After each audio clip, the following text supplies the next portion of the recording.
Hi there, today I'm going to show you how to change the language on a HP Envy 7640. Now this is nice and simple, going from the printer itself. And although my printer is currently set to English, I'm going to make any button presses I do very clear so you can follow it regardless of what language your printer is in, what language you'd like it changed to.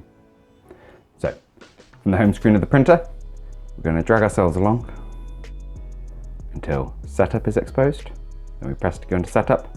You'll notice it's marked by this little cog icon here. And from there, we need to go into preferences, which is the very top option. Just press to go into that. Then language is the third one down, date, time, language. Press to go into that. In here, you have a full list of the languages your printer uses. English is right at the top.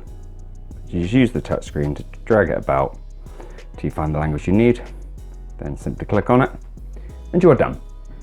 Now I hope you found this video useful. If you have, let me know with a like. If there's anything else you'd like to know, drop it down in a comment. Otherwise, thank you for taking the time to watch this video, and I'll see you in the next one. Bye bye.